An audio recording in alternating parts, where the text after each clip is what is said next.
Hello friends, नमस्कार। Ranker maker में आप लोगों का स्वागत है। जैसे कि हम लोग देख रहे हैं कि ये आपका यूपी पीसीएस और आरओ के लिए जो मैं आपको करंट अफेयर की सीरीज लेके चल रहा हूँ। इसमें 1200 क्वेश्चन हैं, लगभग आपके 12 पार्ट में हम कंप्लीट करेंगे। एक पार्ट में 100 क्वेश्चंस की सीरीज बना के चल रहे हैं। तो अगर अभी कोई चैनल पे नया है तो चैनल को लाइक कर ले, सब्सक्राइब करें, अपने दोस्तों में शेयर कर दें। यहाँ पे आपको one day exam, UP PCS, RO कोई भी एग्जाम, रेलवे है, एनटीपीसी, आपका कोई भी आप एग्जाम देने जा रहे हैं एसएससी का भी, तो करंट अफेयर देखो महत्वपूर्ण रोल निभाती है। तो आप लोग करंट अफेयर के लिए इससे जुड़ जाइए। 1200 क्वेश्चन है, पूरे एक साल का करंट कवर है।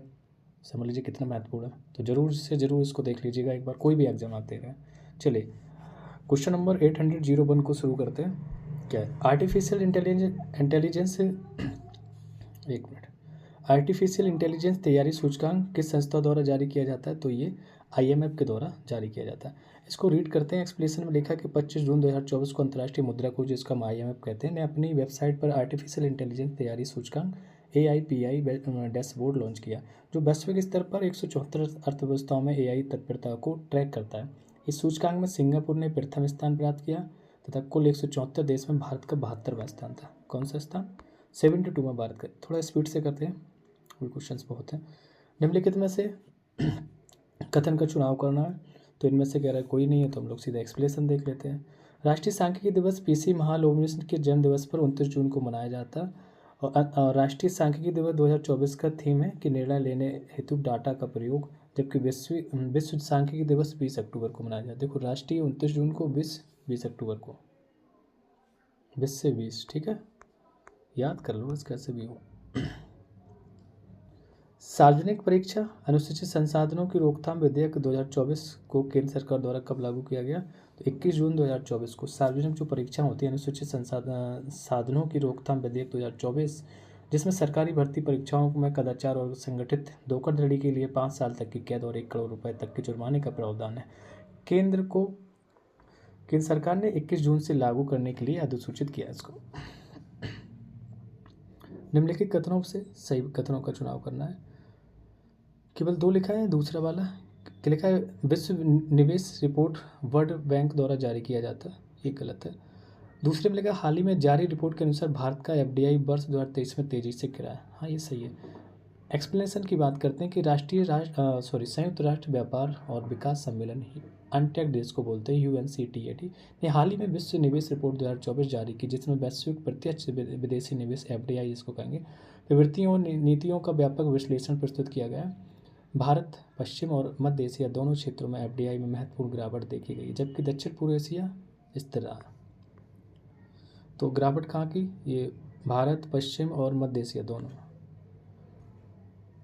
विश्व ऊर्जा संक्रमण सूचकांक 2024 किसके द्वारा जारी किया गया? तो विश्व आर्थिक मंच के द्वारा। 19 जून 2024 को विश्व आर्थिक मंच मतलब WEF द्वारा जारी 2024 का वैश्विक ऊर्जा संक्रमण सूचकांक के अनुसार सूचकांक में सर्वेक्षण किए गए 120 देशों में भारत की जो स्थिति है 63वें स्थान पे रखा गया। पिछले साल ही 67वें स्थान पे था। और ये सूचकांक में स्वीडन की बात करें तो प्रथम स्थान शीर्ष पर, इसके बाद डेनमार्क, फिनलैंड, स्विट्जरलैंड और फ्रांस आ जाते हैं। ठीक है, नेक्स्ट। हाल ही में किस देश ने हिजाब और इस्लामी परिधान पर प्रतिबंध लगा दिए? बताइए, ये कौन है भैया? ऐसी सारी चीज़ें हमेशा करते रहते हैं। प्रतिबंध सही लगाया, मतलब तजाकिस्तान, मुस्लिम बहुल देश तजाकिस्तान ने हिजाब के इस्तेमाल पर रोक लगा दी। ठीक है, हिजाब मत। इसके अलावा देश में ईद के त्यौहार पर बच्चों को दी जाने वाली ईदी को भी प्रतिबंध कर दिया गया। मीडिया रिपोर्ट के मुताबिक राष्ट्रपति इमामोली रहमान ने हिजाब को विदेशी परिधान बताते हुए प्रतिबंध का ऐलान किया। लो, ये कुछ भी करते रहो।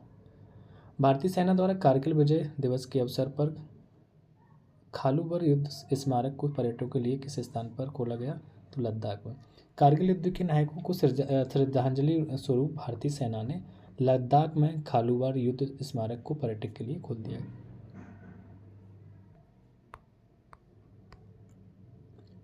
Next question 808। दुनिया का सबसे ऊंचे रेलवे ब्रिज पर हाल ही में पहली ट्रेन का ट्रायल किया गया, ये कहाँ स्थित है? तो जम्मू कश्मीर है। जम्मू कश्मीर में दुनिया का सबसे ऊंचे जो रेलवे पुल पर सफल ट्रायल रन किया गया, यह 359 मीटर ऊंची है। नेक्स्ट, पर्यावरण प्रदर्शन सूचकांक 2024 में भारत का स्थान 166वां, ये गलत है। नेक्स्ट देखते हैं इसी में, यह Yale center for environmental law and policy, Columbia University center for international earth science for information network के सहयोग से पर्यावरण प्रदर्शन सूचकांक तैयार किया गया। दूसरा सही है यहाँ पे। कौन सा सही है? दूसरा। तो 2024 के पर्यावरण प्रदर्शन सूचकांक गंभीर पर्यावरणीय चुनौतियों को उजागर करते हुए भारत को 180 देशों में से 176वें स्थान पर रखा। ये Yale center for environmental law and policy, Columbia University center for international earth science information network के सहयोग से पर्यावरण संरक्षण सूचकांक जारी किया गया। ठीक है, नेक्स्ट देखते हैं।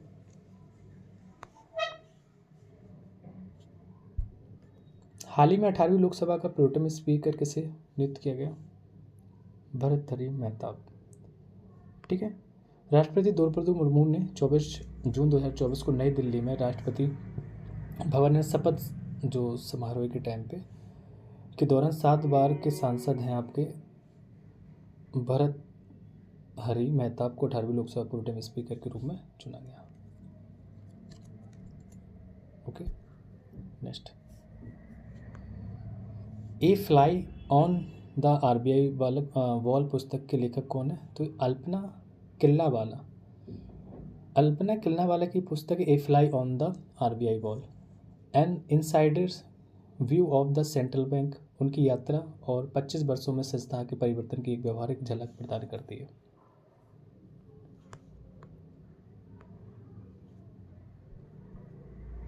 निम्नलिखित कथनों में से सही कथन का चयन करना, तो केवल एक ही सही। सतत विकास रिपोर्ट 2024 का हाल ही में नवा संस्करण UNHDSN द्वारा जारी किया गया, बिल्कुल सही है। क्वेश्चन मोस्ट इंपोर्टेंट है। तो एक्सप्लेनेशन देखते हैं। हाल ही में संयुक्त राष्ट्र सतत विकास समाधान नेटवर्क में sustainable development solutions network SDSN ने सतत विकास रिपोर्ट तो 2024 जारी की। फिनलैंड पहले स्थान पर है, इसके बाद स्वीडन, फिर डेनमार्क, भारत 166वें स्थान पर यहाँ पे सतत विकास में 166वें। नेक्स्ट क्वेश्चन है, दक्षिण पूर्व एशिया समलैंगिक विवाह को मान्यता देने वाला पहला देश कौन सा बना है? तो ये आपका थाईलैंड। थाईलैंड की सीनेट ने विवाह समानता विधेयक पारित कर दिया है, जिससे देश दक्षिण पूर्व एशिया में समलैंगिक विवाह को मान्यता देने वाला पहला देश बन गया। साहित्य अकादमी पुरस्कार, साहित्य अकादमी युवा पुरस्कार और बाल साहित्य अवार्ड 2024 के बारे में सही कथन बताने कौन से सही है? तो 1 और 2 दोनों सही थे, इसमें देख लेते हैं। इस वर्ष के साहित्य अकादमी युवा पुरस्कार के लिए हिंदी में गौरव पांडे और बाल पुरस्कार के लिए देवेंद्र कुमार को चुना गया। गौरव पांडे और देवेंद्र कुमार। अंग्रेजी लेखिका के वैशाली को इस बार साहित्य अकादमी का प्रतिष्ठित युवा पुरस्कार दिया गया। किसको दिया गया? के वैशाली को।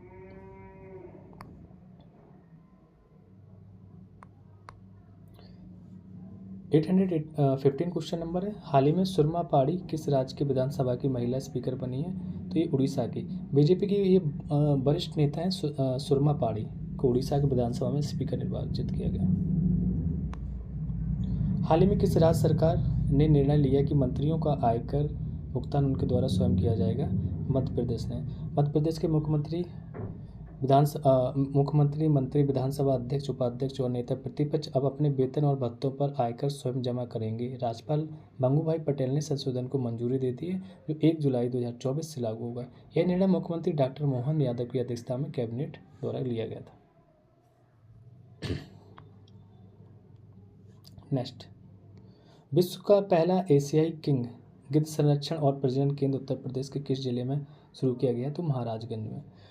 उत्तर प्रदेश के महाराजगंज में एशियाई राजा गिद्ध या लाल सिर वाले गिद्धों के लिए दुनिया का पहला संरक्षण और प्रजनन केंद्र स्थापित करने की योजना बन रही है। यह सुविधा 2007 से अंतर्राष्ट्रीय प्रगति संरक्षण संघ की लाल सूची में अत्यंत विलुप्त होने वाली प्रजातियों के जनसंख्या में सुधार करेगी। केंद्र का नाम जटायु संरक्षण और प्रजनन केंद्र रखा गया। नेक्स्ट, हाल ही में भारतीय ओलंपिक अनुसंधान व शिक्षा केंद्र का उद्घाटन कहाँ हुआ था? तो गुजरात में हुआ था। गांधीनगर में राष्ट्रीय रक्षा विश्वविद्यालय RRU में रविवार को भारत ओलंपिक अनुसंधान एवं शिक्षा केंद्र का उद्घाटन किया गया। इस अवसर पर भारतीय ओलंपिक संघ की अध्यक्ष और दिग्गज धावक PT उषा ने कहा कि यह केंद्र भारतीय खेल पारिस्थितिकी तंत्र में ज्ञान और नवाचार और प्रदर्शन के केंद्र के रूप में काम करेगा।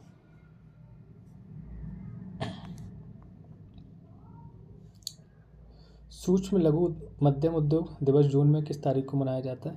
तो 27 जून को मनाया जाता है। अंतर्राष्ट्रीय सूक्ष्म लघु माध्यम उद्यम दिवस प्रतिवर्ष 27 जून को मनाया जाता है। इसकी घोषणा संयुक्त राष्ट्र द्वारा सूक्ष्म लघु और माध्यम उद्यम को बढ़ावा देने और संयुक्त प्रयासों पर बातचीत को प्रेरित करने हेतु किया गया था। नेक्स्ट, हाल ही में किस शहर को यूनेस्को द्वारा भारत का पहला साहित्यिक शहर घोषित किया गया? तो कोझिकोड को। अपनी समृद्धि और सांस्कृतिक विरासत के लिए प्रसिद्ध उत्तरी केरल के कोझिकोड को आधिकारिक तौर पर भारत का पहला यूनेस्को साहित्य का शहर घोषित किया गया। अक्टूबर 2023 में कोझिकोड को UNESCO creative cities network UCCN की साहित्य श्रेणी में स्थान दिया गया। नेक्स्ट, विश्व शिल्प परिषद द्वारा किस शहर को शिल्प शहर नामित किया गया?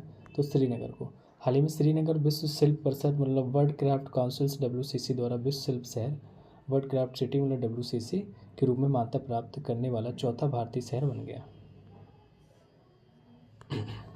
नेक्स्ट, हाल ही में खबरों में रही फायर ड्रैगन 480 किस देश की सामरिक बैलिस्टिक मिसाइल है?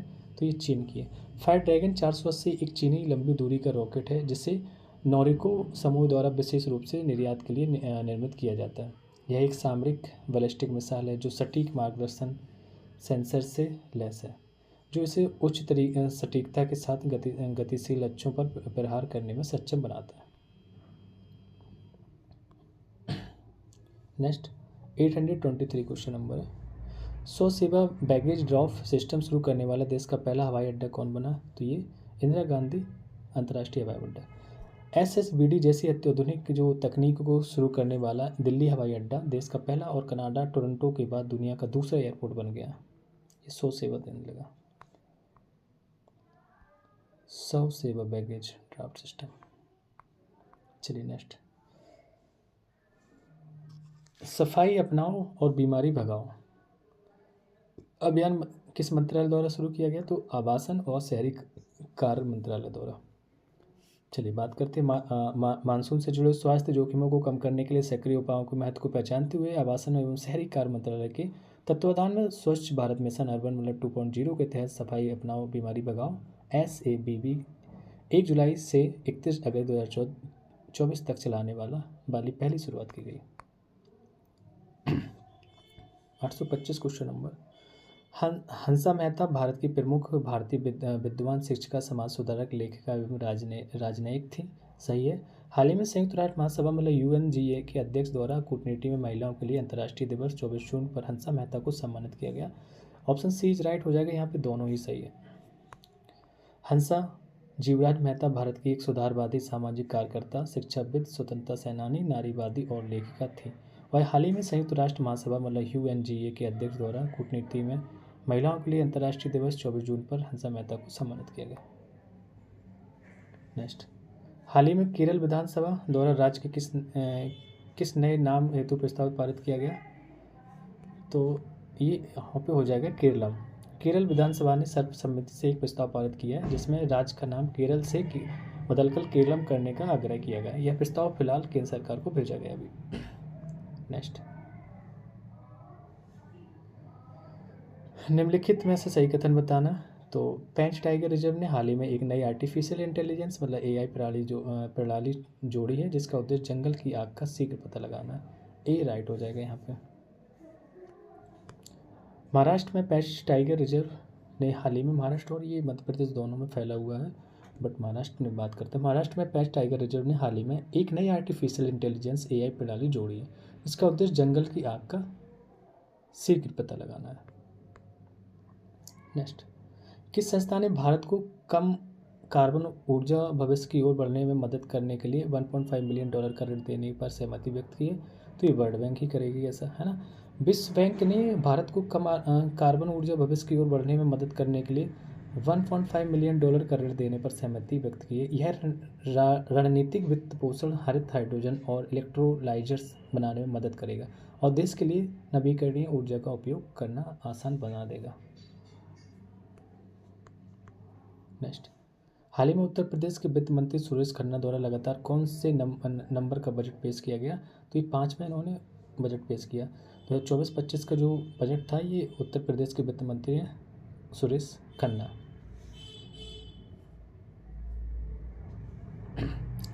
उत्तर प्रदेश बजट 2024-25 का कुल आकार कितना है? देखो सारी चीज़ें कवर की गई हैं। बात इस वजह से मैं कह रहा हूँ ये ज़रूरी है आपको क्वेश्चंस की सीरीज 1200 क्वेश्चन अगर आप कर लेंगे तो कोई भी चीज़ है बजट हो यूपी से रिलेटेड, क्योंकि यूपी ओरिएंटेड ये टेस्ट सीरीज बनाई गई है।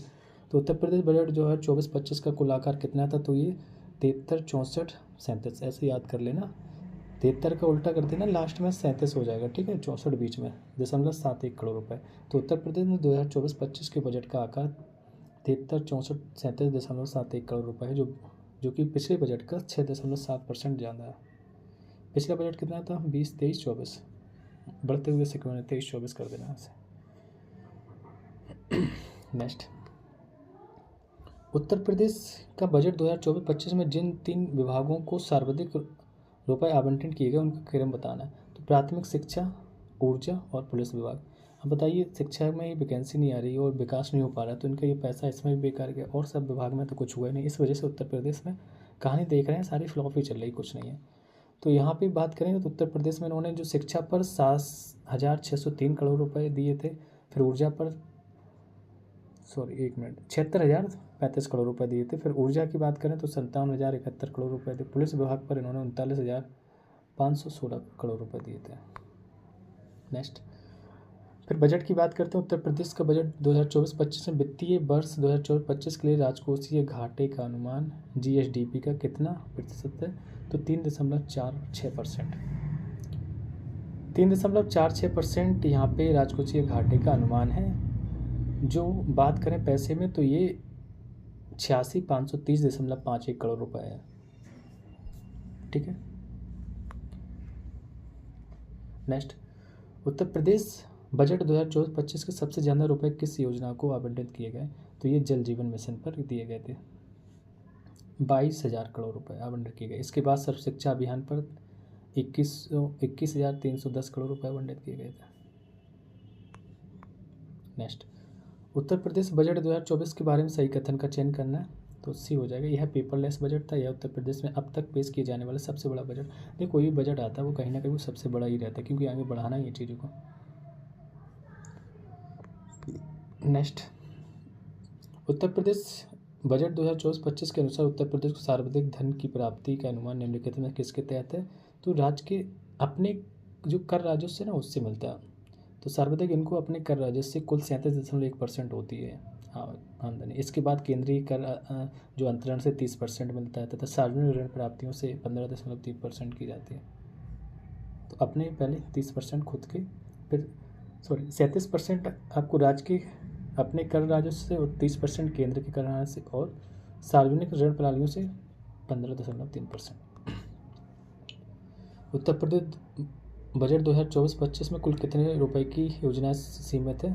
तो 24,863 करोड़ रुपए, करोड़ 57 लाख रुपए, 24,863 करोड़ 57 लाख रुपए, ठीक है।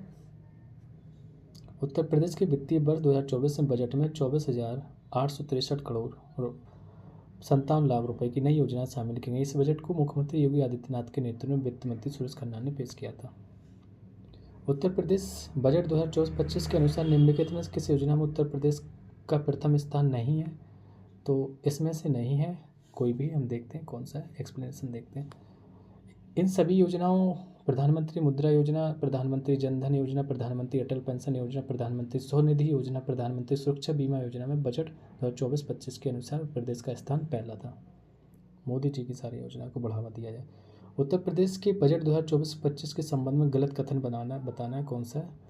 838 क्वेश्चन नंबर का डी वाला हो जाएगा। देखते हैं क्या लिखा था उसमें। 3 सही है, बाकी ये गलत है। 14 नए मेडिकल कॉलेज के लिए 964 करोड़ रुपए की स्वीकृति दी गई, सही है। सौर ऊर्जा के लिए 22,000 मेगावाट लक्ष्य निर्धारित किया गया, सही है। कन्या सुमंगला योजना हेतु 700 करोड़ रुपए प्रस्तावित किए गए, राइट है। और डी वाला आपका गलत था।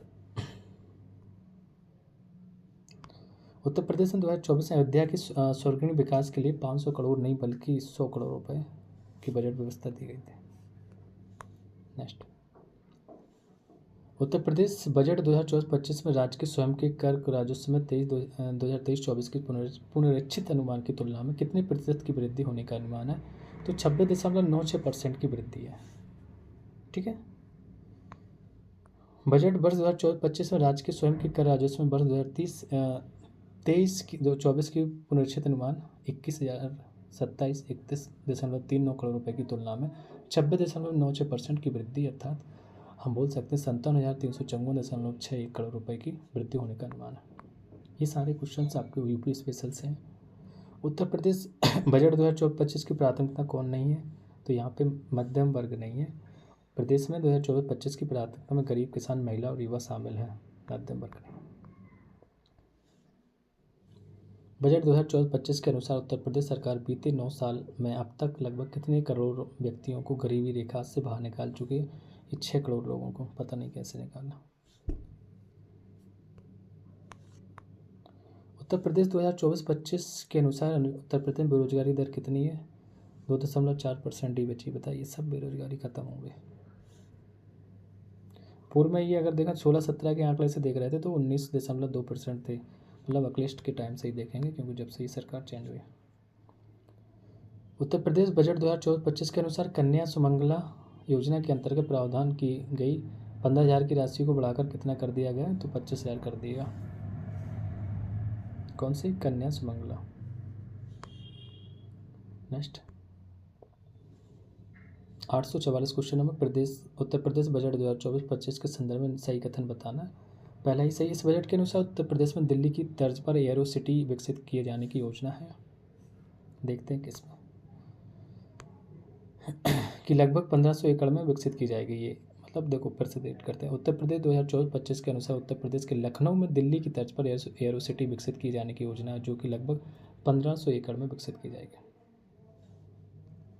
उत्तर प्रदेश राज्य सरकार की निराश्रित महिला पेंशन राशि को 500 रुपये से बढ़ाकर कितना कर दिया गया? 1,000।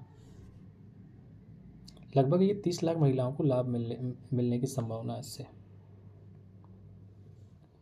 उत्तर प्रदेश बजट 2024-25 में निम्नलिखित में किस जिले में national institute of fashion technology की स्थापना के लिए भूमि क्रय हेतु 150 करोड़ रुपए का बजट प्रस्तावित है? तो वाराणसी में। हथकरघा एवं वस्त्र उद्योग पर विशेष ध्यान देते हुए वाराणसी में national institute of fashion technology की स्थापना के लिए उत्तर प्रदेश के बजट 2024-25 में भूमि क्रय हेतु 150 करोड़ रुपए का बजट प्रस्तावित किया गया। कहाँ पे? वाराणसी में। नेक्स्ट उत्तर प्रदेश बजट 2024-25 के मुख्यमंत्री युवा उद्यमी विकास अभियान प्रारंभ किया गया जा रहा है, जिसके हेतु कुल कितने रुपए बजट की व्यवस्था की गई? तो 1,000 करोड़ रुपए की। तो उत्तर प्रदेश के शिक्षित एवं जो प्रशिक्षित युवाओं को स्वरोजगार से जोड़कर नए सूक्ष्म उद्योगों की स्थापना हेतु वित्तीय संसाधन उपलब्ध कराए जाने के उद्देश्य से इस नए कार्यक्रम मुख्यमंत्री युवा उद्यमी विकास अभियान प्रारंभ किया जा रहा है, जिसके लिए बजट में 1,000 करोड़ रुपए की व्यवस्था की गई। नेक्स्ट उत्तर प्रदेश बजट 2024-25 के अनुसार वित्त वर्ष 2024-25 के लिए कुल कितने प्रतिशत कृषि क्षेत्र की विकास दर पर प्राप्त करने का लक्ष्य है? तो ये 5.1% था।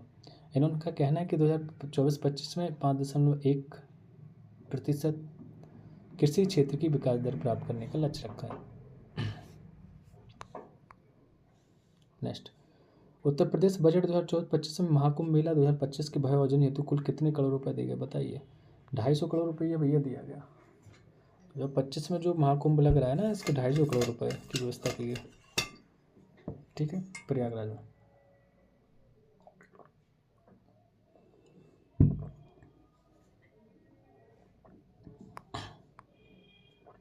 तो सब लोग आइएगा कुंभ घूमने। सरकार इतना पैसा खर्च कर रही है तो आएंगे नहीं आप लोग? 250 करोड़ रुपये बहुत होता है। चलिए, नहीं पानी पी रहा था। नेक्स्ट क्वेश्चन है उत्तर प्रदेश बजट 2024-25 के संबंध में निम्नलिखित गलत कथन बताना है। कौन सा? तो सी वाला गलत है। प्रधानमंत्री मातृ वंदना योजना 322 करोड़ रुपए सही है। प्रधानमंत्री Ayushman Bharat health infrastructure mission 992 crore रुपए सही है। चौथा है कि आयुष्मान भारत मुख्यमंत्री जन आरोग्य अभियान 300 करोड़ रुपए, ये इनके अभियान थे। तो प्रदेश में वाराणसी मेडिकल कॉलेज की स्थापना है तो 100 करोड़ नहीं बल्कि 400 करोड़ रुपए दिया गया था। नेक्स्ट उत्तर प्रदेश बजट 2024-25 में राज्य की ऋणाग्रस्तता तथा सकल राज्य घरेलू उत्पाद को सापेक्ष उसकी प्रतिशत संरचना 2024-25 સુધી कितनी अनुमानित की गई है? तो ये 32.7%। वर्ष 2024-25 के लिए यह अनुमान है कि 32.7% है, जबकि वर्ष 2023-24 में यह 31.7% था। नेक्स्ट, उत्तर प्रदेश बजट 2024-25 में राज्य सरकार के अनुमानित सर्वाधिक व्यय का प्रतिशत पूंजीगत व्यय के बाद कितना अधिक है? तो सरकारी कर्मचारियों के वेतन का। पूंजीगत व्यय के बाद उत्तर प्रदेश सरकार का सर्वाधिक खर्च सरकारी कर्मचारियों के वेतन पर अनुमानित है। नेक्स्ट, उत्तर प्रदेश बजट 2024-25 के अनुसार वित्तीय वर्ष 2024-25 हेतु प्रदेश का राजस्व अधिक जीएसडीपी का कुल कितना परसेंट है? तो 2.97% तक है। ध्यान देना, क्वेश्चन कैसे घुमा रहे हैं, एक्सप्लेनेशन इस वजह से रीड कर लिया करो। कुल 74,147.07 करोड़ रुपए का राजस्व अधिक अनुमानित है, जो कि राज्य की कुल जीएसपी का 2.97% है। नेक्स्ट, उत्तर प्रदेश में बजट 2024-25 के संदर्भ में निम्नलिखित को गलत जोड़े का चयन करना है। पहला ही गलत है, क्योंकि उसमें लिखा है कन्या सुमंगला योजना 100 करोड़ रुपए, नहीं, इसमें 700 करोड़ रुपए प्रस्तावित किए गए थे। गंगा एक्सप्रेसवे की बात करें तो इसमें 2,057 करोड़ 76 लाख रुपए प्रस्तावित किए गए। जेवर में एशिया का सबसे बड़ा हवाई अड्डे हेतु 1150 करोड़ रुपए दिए गए। स्वच्छ भारत मिशन ग्रामीण हेतु बात करें तो 4,867 करोड़ रुपए 39 लाख रुपए दिए गए। 4,867 करोड़ 39 लाख रुपए। चलिए next question, Uttar Pradesh budget 2024-25 में प्राप्तियों की अनुमति की रकम कितनी है? जो क्वेश्चन ऐसा है, उत्तर प्रदेश जो बजट 2024-25 में प्राप्तियों की अनुमानित रकम की बात कर रहे हैं, कितनी हो सकती है? तो ये आपकी हो जाएगी, बहुत बड़ी रकम है, 7,21,333.82 करोड़। उत्तर प्रदेश बजट 2024-25 में कुल प्राप्तियों में 7,21,333 करोड़ 82 लाख रुपए अनुमानित है, ऐसे पढ़ लो। नेक्स्ट, उत्तर प्रदेश बजट 2024-25 में राजस्व व्यय पूंजीगत व्यय क्रमशः कितना है? राजस्व व्यय और पूंजीगत व्यय दोनों देखना है। तो ये राजस्व व्यय आपका 5,32,655.33 करोड़, और ये जो आपका पूंजीगत व्यय है 2,03,782.38 करोड़। ये आंकड़े हैं, तो ये सारी चीज़ें हम लोग पढ़ चुके हैं, वही देखें। उत्तर प्रदेश बजट 2024-25 में उत्तर प्रदेश की जीडीपी को किस स्तर तक पहुंचाने का अनुमान किया गया? तो ये पहुंचाने का 25 लाख करोड़।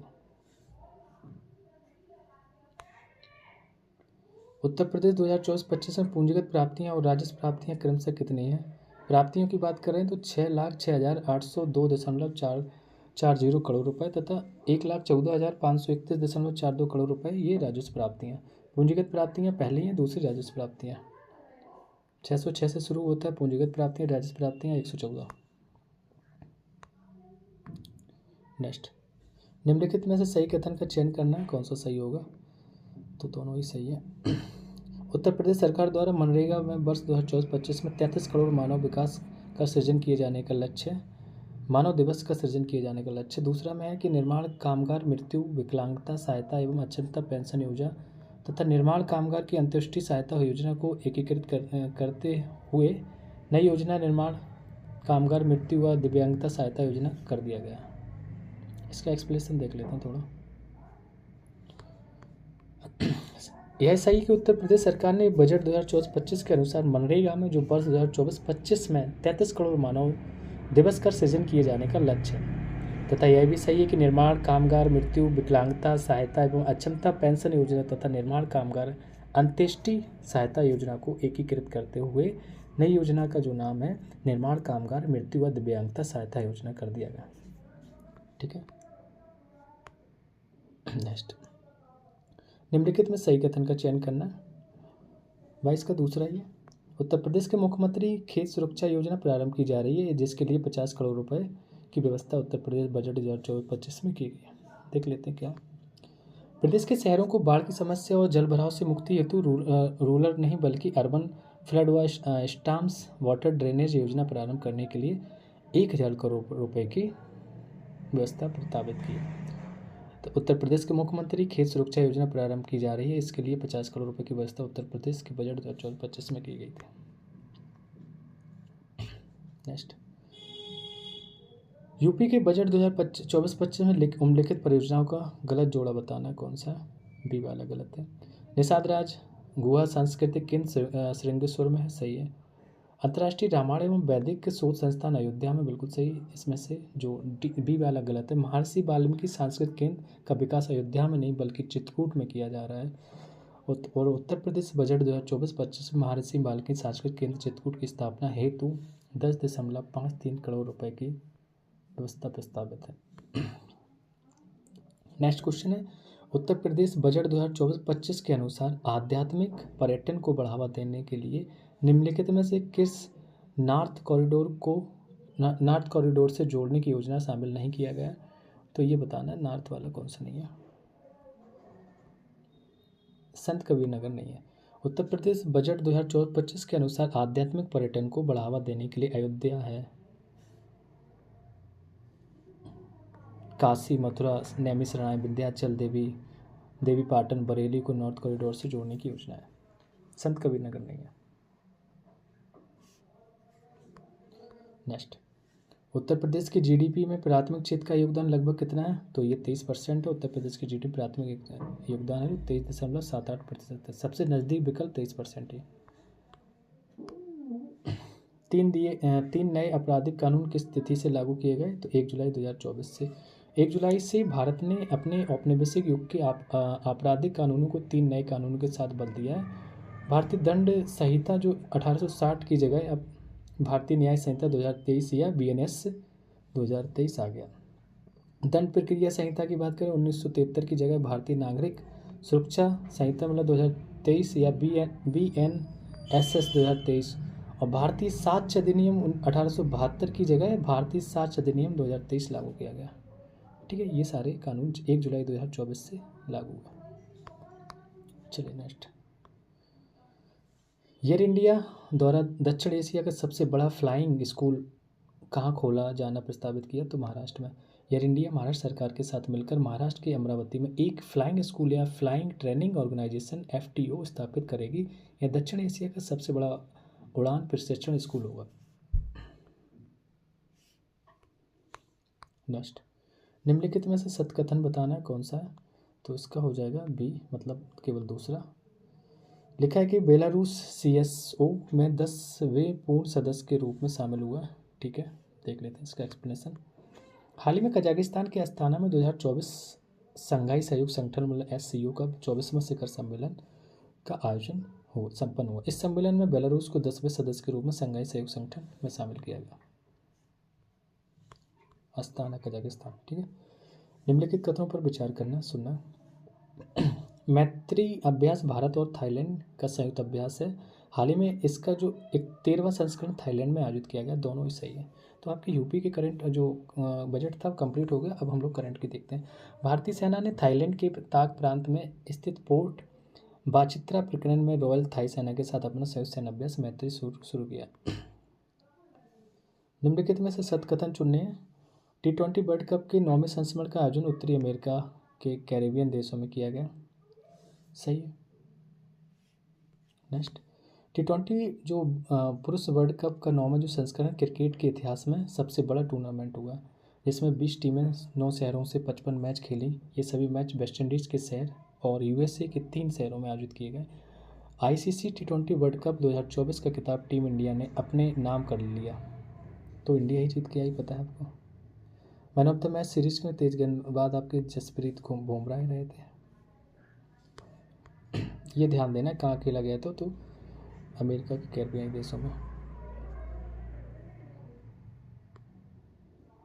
ठीक है, नेक्स्ट, खेल से रिलेटेड क्वेश्चन। भारत किस खिलाड़ी ने हाल ही में T20 विश्व कप के बाद T20 क्रिकेट से संन्यास की घोषणा की? तो ये महेंद्र सिंह धोनी है। विराट कोहली, रोहित शर्मा और रविंद्र जडेजा ने हाल ही में T20 विश्व कप के बाद T20 क्रिकेट संन्यास लेने की घोषणा की, जबकि महेंद्र सिंह धोनी ने पहले ही T20 परफॉर्मेंस से संन्यास ले लिया था। तो अभी कौन थे? अच्छा, अभी कब पूछा गया था, तो घोषणा नहीं की। तो महेंद्र सिंह ने नहीं की, मतलब ये पहले कर चुके थे। अभी रविंद्र जडेजा, विराट कोहली, रोहित शर्मा तीनों ने कर दिया। तो चारों लोग ऐसे हैं कि जो T20 से संन्यास ले चुके हैं। रविंद्र जडेजा, विराट कोहली, रोहित शर्मा, महेंद्र सिंह धोनी। UPSC प्रारंभिक परीक्षा पास करने वाले विद्यार्थियों की सहायता हेतु कौन सा पोर्टल लॉन्च किया गया? अरे वाह, अच्छी बात है ये तो। ये पोर्टल है आपका कौन सा, निर्माण पोर्टल, चलिए देख लेते हैं इसको। केंद्रीय कोयला तथा खान मंत्री जी किशन रेड्डी ने 2 जुलाई को नई दिल्ली में राष्ट्रीय सिविल सेवा परीक्षा के मुख्य परीक्षा के उम्मीदवारों को पुरस्कृत करने की उत्कृष्ट पहल निर्माण पोर्टल का शुभारंभ किया। यह कोल इंडिया लिमिटेड द्वारा अपनी गतिविधियों के संचालन वाले जिलों के उन मेधावी युवाओं के लिए शुरू की गई है। एक अनूठी CSR योजना है जिन्होंने 2024 में यूपीपीएससी परीक्षा, सिविल सेवा और वन सेवा के लिए प्रारंभिक दौर में अर्हता प्राप्त की है, और यह योजना यूपीएससी के योग्य उम्मीदवारों को 1 लाख रुपये की सहायता प्रदान करेंगे। सही है। लोकपथ मोबाइल ऐप किस राज्य सरकार द्वारा लॉन्च किया गया था, तो मध्य प्रदेश द्वारा। बात करते हैं इसकी, मध्य प्रदेश सरकार द्वारा लोकपथ मोबाइल एप्लीकेशन शुरू किया गया जिसे लोक निर्माण विभाग ने तैयार किया। इसका उद्देश्य जनता के प्रति अधिक पारदर्शी और जवाबदेह कार्यप्रणाली को अपनाकर सतत प्रगति करना है। नेक्स्ट 872 क्वेश्चन नंबर पे हम लोग पहुंच गए। कथन दिव्य कला मेला के बारे में सही बताना है। तो दिव्य कला मेला 2022 में विकलांग दिव्यांग कलाकारों को उसके उत्पादों तक बाजार पहुंच प्रदान करने के आर्थिक रूप से सशक्त बनाने के लिए शुरू किया गया। सही है। इसका उद्देश्य उनके कौशल को विकसित करना भी है। नेक्स्ट इसी को देख लें। दिव्यकला मेला भारत सरकार द्वारा 2022 में दिव्यांग कलाकारों को उनके उत्पादों तक बाजार पहुंच प्रदान करके आर्थिक रूप से सशक्त बनाने के लिए शुरू किया गया था। इसका उद्देश्य उनके कौशल को विकसित करना भी है। 2022 से देश भर के विभिन्न शहरों में दिव्य कला मेलों की एक श्रृंखला आयोजित की जाएगी। नेक्स्ट, भारतीय क्रिकेट टीम का कोच किसे नियुक्त किया गया, तो गौतम गंभीर। ये BCCI मतलब भारतीय क्रिकेट बोर्ड BCCI के सचिव जयसाय, ये सचिव भैया बहुत बड़ा ज्ञानी है। ये पूर्व भारतीय क्रिकेटर गौतम गंभीर को भारतीय पुरुष टीम का नया कोच नियुक्त किया। नेक्स्ट, दक्षिण एशिया का सबसे बड़ा अंतर्राष्ट्रीय खिलौना मेला 2024 कहाँ आयोजित किया गया, तो नई दिल्ली में। दिल्ली के प्रगति मैदान में 6 से 9 जुलाई तक 15वां टॉय विज इंटरनेशनल एक्सपो 2024 आयोजित किया गया जा रहा है। इसमें 35 देशों से करीब 150 से ज़्यादा प्रतिभागी भाग ले रहे हैं। एक्सपो में आर्टिसियंस, छोटे उद्यमी और डिजाइनर्स, टेस्टिंग लैब से जुड़े व्यवसायी हिस्सा ले रहे हैं। यह साउथ एशिया का सबसे बड़ा अंतर्राष्ट्रीय खिलौना मेला है। निम्नलिखित कथनों में से सही का चयन करना है। लिखा है केवल एक, ब्रिटेन के चुनाव में लेबर पार्टी ने कीर स्टारमर के नेतृत्व में बड़ी जीत दर्ज की। ठीक है। दूसरा लिखा है ब्रिटेन के नए प्रधानमंत्री ऋषि सुनक। नहीं, ऋषि सुनक तो भैया हार ही गए। ब्रिटेन के को कीर स्टारमर के रूप में नया प्रधानमंत्री मिल गया। कंजर्वेटिव पार्टी की 14 साल की सत्ता को खत्म कर लेबर पार्टी में ब्रिटेन के आम चुनावों में शानदार जीत हासिल की। चुनावी नतीजे आने के बाद उन्होंने नए प्रधानमंत्री का कार्यभार संभाला। किसने? कीर स्टारमर। निम्नलिखित में से कौन केंद्रीय प्रत्यक्ष कर बोर्ड के नए अध्यक्ष बने, तो रवि अग्रवाल को 1988 बैच के IRS अधिकारी रवि अग्रवाल को आयकर विभाग के प्रशासनिक निकाय केंद्रीय प्रत्यक्ष कर बोर्ड CBDT का नया अध्यक्ष नियुक्त किया गया। नेक्स्ट क्वेश्चन है 877। तो इसमें से लिखा है कि इनमें से कोई नहीं, तो हम लोग डायरेक्ट रीड करते हैं। प्रेम सिंह तवांग सिक्किम के मुख्यमंत्री लगातार दूसरी बार तथा N चंद्रबाबू नायडू आंध्र प्रदेश के लगातार चौथी बार मुख्यमंत्री बने। अरे वाह, ये तो बड़ी बात है यार, चौथी बार। 1-2 बार की तो चल जाती है। चलिए नेक्स्ट, निम्नलिखित में से सत्य कथन बताना। अंतर्राष्ट्रीय सहकारिता दिवस जुलाई के पहले शनिवार को मनाया जाता है। सही है। अंतर्राष्ट्रीय सहकारिता दिवस 2024 की थीम सहकारिता सभी के हेतु बेहतर भविष्य का निर्माण। ऑप्शन सी इज राइट है। यहाँ पे एक्सप्लेनेशन देखते हैं इसका क्या। अंतर्राष्ट्रीय सहकारिता दिवस सहकारी आंदोलन का एक वार्षिक उत्सव है जो अंतर्राष्ट्रीय सहकारी गठबंधन द्वारा 1923 से जुलाई के पहले शनिवार को मनाया जाता है। वर्ष 2024 का अंतर्राष्ट्रीय सहकारिता दिवस 6 जुलाई को मनाया गया। इसकी थीम है सहकारिता सभी के हेतु बेहतर भविष्य का निर्माण। नेक्स्ट, विश्व जनसंख्या दिवस कब मनाया जाता है, तो 11 जुलाई को। जनसंख्या संबंधी मुद्दों की तत्कालिकता और महत्व पर ध्यान केंद्रित करने के लिए प्रतिवर्ष 11 जुलाई को विश्व जनसंख्या दिवस मनाया जाता है। इस वर्ष 2024 में विश्व जनसंख्या दिवस की थीम है किसी को पीछे न छोड़ें, सभी की गिनती करें। लेकिन जनसंख्या की कब जाएगी हमें भी पता नहीं। अच्छा 2024 की है, पता नहीं, डिजिटल चल रही भैया, ऐसे ही हो जाती है। बहुत देश आगे हो गए अब तो। निम्नलिखित में से सत्य कथन बताना है। Tata power solar system limited ने उत्तर प्रदेश में घर घर सोलर पैनल की शुरुआत की। सही है। इसकी शुरुआत वाराणसी से हुई थी, तो दोनों में ऑप्शन सी इज राइट है। Tata power solar system limited ने उत्तर प्रदेश में घर घर सोलर पैनल की शुरुआत की है, जिसकी शुरुआत वाराणसी से हुई है। इसका उद्देश्य छत पर सौर ऊर्जा समाधान के माध्यम से हर घर को स्वस्थ ऊर्जा प्रदान करना। नेक्स्ट, हाल ही में जीवन समर्थ पहल की शुरुआत किसके द्वारा की गई है? तो भारतीय जीवन बीमा निगम। जीवन समर्थ पहल की शुरुआत भारतीय जीवन बीमा निगम द्वारा की गई। जीवन समर्थ योजना एजेंटों को बेहतर बनाने के साथ LIC की पूरी कार्यप्रणाली को भी बदलने की कोशिश है। नेक्स्ट, निम्नलिखित में से सही कथन का चुनाव करना है। भारत के शीर्ष सार्वजनिक नीति थिंक टैंक नीति आयोग ने जुलाई में अपना नवीनतम सतत विकास लक्ष्य SDG सूचकांक जारी किया है। ठीक है, तो नीति आयोग ने सतत विकास लक्ष्यों SDG पर राष्ट्रीय और उपराष्ट्रीय प्रगति को मापने के लिए देश के प्रमुख उपकरण SDG इंडिया इंडेक्स 2023-24 का चौथा संस्करण जारी किया। यह पहली बार 2018 में जारी किया गया था। SDG केवल एक है ना, भारत के शीर्ष सार्वजनिक नीति टिकता है। सॉरी, नीति आयोग ने करता। ठीक है, प्रोजेक्ट अक्षमता किस मंत्रालय से संबंधित है? अक्षमता शिक्षा मंत्रालय। इसे केंद्रीय शिक्षा मंत्रालय और विश्वविद्यालय अनुदान आयोग मतलब UGC द्वारा लॉन्च किया गया था। और यह शिक्षा में भारतीय भाषाओं को बढ़ावा देने के लिए UGC और भारतीय भाषा समिति द्वारा किया गया संयुक्त प्रयास है। नेक्स्ट, युवाओं हेतु माझा लड़का भाऊ योजना की शुरुआत किस राज्य सरकार द्वारा की गई है? तो ये महाराष्ट्र सरकार द्वारा। देखिए, महाराष्ट्र सरकार ने कुछ समय पहले राज्य की आर्थिक रूप से कमजोर महिलाओं के लिए माझी लड़की बहन योजना की शुरुआत की थी, जिसमें महिलाओं को हर महीने 1500 रुपये की आर्थिक सहायता दी जा रही थी। अब सरकार ने बेरोजगार लड़कों को प्रशिक्षण तथा आर्थिक मदद के लिए माझा लड़का भाऊ योजना को शुरू किया, जिसमें पढ़े लिखे बेरोजगार लड़कों को निःशुल्क प्रशिक्षण के साथ 10,000 रुपये तक की सहायता राशि हर महीने दी जाएगी। बहुत बढ़िया यार ये तो। महिला एशिया कप T20 2024 की विजेता कौन सी टीम बनी है?